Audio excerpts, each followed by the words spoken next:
అందరికీ నమస్కారం. నా పేరు మాస్టర్ గౌతమ్. ఈరోజు మనం అంగస్తంభన సమస్యల గురించి యోగా ద్వారా వాటికి సులువైన మార్గము చిట్కాలని తెలుసుకుందాం. సో ఈ మధ్య అంగస్తంభన ప్రాబ్లం అనేది ఏజ్తో సంబంధం లేకుండా కొంచెం ఎర్లీ ఏజెస్ వాళ్ళకు కూడా చాలా ఆ అంగస్తంభన సమస్యలు అనేది మనం చూస్తూ ఉన్నాం. లైక్ ఈవెన్ 20-25 ఇయర్స్ వాళ్ళు కూడా ఆ ప్రాబ్లమ్ని వాళ్ళు ఫేస్ చేస్తున్నారు. ఈ మధ్య మన గత వీడియోస్ ద్వారా కూడా చాలామంది కాల్స్ చేసి ఆ ఇంటరాక్షన్ మా ఎక్స్పీరియన్స్ వల్ల తెలిసింది. ఇదే కాకుండా నార్మల్గా 35, 40, 45 ఇంకా 45 సంవత్సరాలు దాటిన వాళ్ళలో ఇలాంటి అంగస్తంభన సమస్యలు జరగడం అనేది సర్వసాధారణం. అయితే ఫస్ట్ మీరు గుర్తుంచుకోవాల్సిన విషయం ఏంటంటే erectile dysfunction is not a disease, it is just disorder. డిసీజ్కి డిసార్డర్కి చాలా తేడా ఉంది. రోగము అనేది మనం మందుల ద్వారానో లేకపోతే డాక్టర్ల సహాయం ద్వారానో లేకపోతే చికిత్సల ద్వారానో నయం చేసుకోవాల్సిన ఒక విధానం. అదే డిసార్డర్ అనుకోండి, మన లైఫ్ స్టైల్ని మార్చుకుంటే సెట్ అయిపోతుంది. అంటే దీంట్లో కూడా డాక్టర్స్ లేదంటే ఏదైనా మెడిసిన్ అవసరం ఉంటే మనం తీసుకుంటాం, కానీ ఇది లైఫ్ స్టైల్కి సంబంధించింది. ఓకే, సో అన్ని మిగతా ప్రాబ్లంలానే ఈ ఎరెక్టైల్ డిస్ఫంక్షన్ కూడా సైకోసోమాటిక్ ప్రాబ్లం, అంటే స్ట్రెస్ వల్ల వచ్చే ప్రాబ్లమే. ఇది మీరు ఫస్ట్ అండర్లైన్ చేసుకోండి. అయితే ఇది మనం ఎవరికి చెప్పుకోలేము, ఇది మనం అవమానంగా భావిస్తాము. సో ఇతరులతో డిస్కషన్ చేయలేము. ఈ ప్రాబ్లం అనేది చాలా చాలా చాలా చాలా స్ట్రెస్ని మనకు క్రియేట్ చేస్తూనే ఉంటుంది, సొల్యూషన్ కాకుండా. సో మీరు గుర్తుంచుకోండి, మీ యొక్క ఫిజికల్ స్ట్రెంగ్త్ని మెంటల్ స్ట్రెంగ్త్ని కనుక ఇంప్రూవ్ చేసుకుంటే ఈ ప్రాబ్లం అనేది ఈజీగా సాల్వ్ అవుతుంది.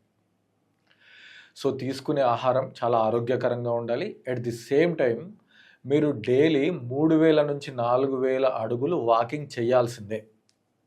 అప్పుడు మీ బాడీలో స్ట్రెంగ్త్ వస్తుంది. ఇది కాకుండా ఏదైనా రెండో ఆప్షన్, మీరు జిమ్కి వెళ్తారా, యోగా చేస్తారా, లేకపోతే ఏదైనా స్పోర్ట్స్ ఆడతారా, అది రెండోది. ఎలోన్ వాకింగ్ మాత్రమే మీకు పర్మనెంట్ సొల్యూషన్ కాదు. వాకింగ్ ఇక్కడ ఓన్లీ ఫర్ వామప్. అది కంపల్సరీ వామప్. ఎందుకంటే తల నుంచి కాలి బొటన వేలు వరకు శరీరంలో ఉన్న అన్ని భాగాల్ని వాకింగ్ కొంచెం ఎనర్జైజ్ చేస్తుంది. ఇప్పుడు మన యోగాలో కొన్ని ప్రాక్టీసెస్ని మనం చేద్దాం. ఈ ప్రాక్టీసెస్ అనేది మీకు ఎరెక్టైల్ డిస్ఫంక్షన్ ఉన్న వాళ్ళకి కేవలం 85 నుంచి 90 రోజుల్లో మంచి రిజల్ట్స్ ఇస్తుంది. ఓకేనా? సో ఫస్ట్ ప్రాక్టీస్ని ఏమంటారు అంటే బటర్ఫ్లై ప్రాక్టీస్. సో మీరందరు కింద మ్యాట్లో ఇలా ప్రశాంతంగా కూర్చోండి. కూర్చున్న తర్వాత 2 కాళ్ళని ఇట్లా ఫోల్డ్ చేసుకోండి.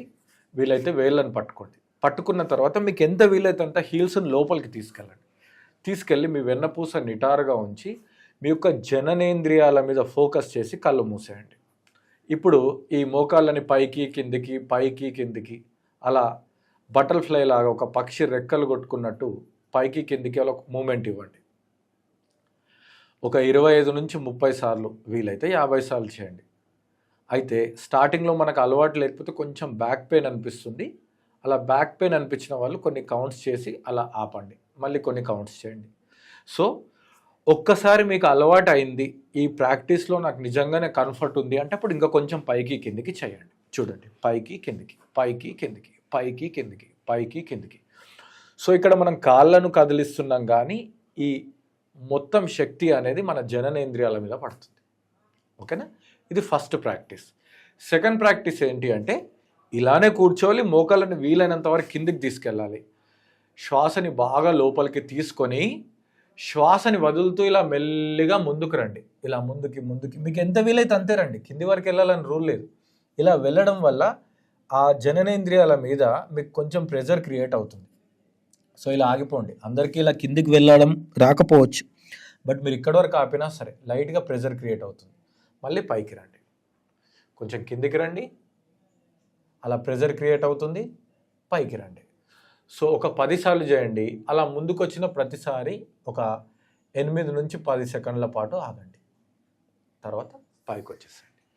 So first practice butterfly, second practice ఇలా ముందుకు వచ్చి హోల్డ్ చేయడం బటర్ఫ్లైలో. ఓకేనా? సో దీన్ని బద్ధకోణాసనం అని కూడా అంటారు. తర్వాత మూడో ఆసనం ఏంటి అంటే మీ 2 కాళ్ళని ఇట్లా కొంచెం దూరం పెట్టుకోండి. ఓకేనా? దూరం పెట్టుకొని సేమ్ మీ ఫోకస్ అనేది మీ జననేంద్రియాల మీదనే ఉండాలి. చాలా పాజిటివ్గా చేయాలి. అగ్రెసివ్గా, ఫాస్ట్గా అలా ఏం చేయకూడదు. చాలా ప్రశాంతంగా మీ బ్రీత్ని దృష్టిలో పెట్టుకొని పాజిటివ్గా చేయాలి. ఈ 2 చేతులు అలా ఇంటర్లాక్ చేసి చెస్ట్ మీద పెట్టుకొని, ఇంతకుముందు మనం పిండి రుబ్బే వాళ్ళం కదా, విసరలి తిరగలి అంటాం కదా. సో తిరగలి ఆసనం, చక్కి చలాసనం అంటారు దీన్ని. Take a deep breath in, breath out చేస్తూ ముందుకి ఇలా మొత్తం తిరిగి మళ్ళీ బ్రీత్ ఇన్ చేస్తూ సెంటర్. 2 centre, 3 centre. ఓకే, దీన్ని 30 సార్లు క్లాక్ వైజ్, మళ్ళీ 30 సార్లు యాంటీ క్లాక్ వైజ్ చేయాలి. ఈ ప్రాక్టీసెస్ అన్నీ చేసి చూడండి, మీకు చాలా తేడా ఉంటుంది. దీంతోపాటు మరింత ఆరోగ్యాన్ని పెంచే అశ్వగంధ చూర్ణం కానీ లేదంటే శిలాజిత్ లాంటివి కానీ మీరు ఆరోగ్యకరమని వాడచ్చు. So 30 clockwise, 30 anticlockwise. ఈ ప్రాక్టీస్ చేసిన తర్వాత ప్రశాంతంగా కూర్చొని కళ్ళు మూసుకొని deep breath in, slow breath out చేయండి. అంటే ఏంటి, మన శరీరంలో ఏ ప్రాబ్లం రావడానికి కారణం ఏం చెప్పాను, స్ట్రెస్. ఆ స్ట్రెస్ రావడానికి కారణం ఏంటంటే మనం సరి అయిన శ్వాస తీసుకోకపోవడం అని అర్థం. మీరు కావాలి అని అంటే మీ శ్వాసకి మైండ్కి లింక్ ఉందా లేదా గమనించండి. ఎప్పుడు మీ మనస్సు రకరకాల ఆలోచనలతో అల్లకల్లోలంగా ఉంటుంది. మీరు కేవలం మనం ఇలా ఒక చీకటి గదిలో ఒక బటన్ వేయగానే అలా లైట్ వెలుగుతున్నట్టు, అలా స్ట్రెస్ఫుల్గా ఉన్న మనిషి అలా కళ్ళు మూసుకొని మీ శ్వాస మీద ధ్యాస పెట్టి కొద్దిసేపు deep breath in, slow breath out చేస్తే మొత్తం సిస్టమ్ సెట్ రైట్ అయిపోతుంది కదా. సో ఈ ప్రాక్టీస్ అన్నీ చేసిన తర్వాత ఒక 5 నిమిషాల పాటు కళ్ళు మూసి deep breath in, slow breath out చేయండి. ఇంకేం అవసరం లేదు.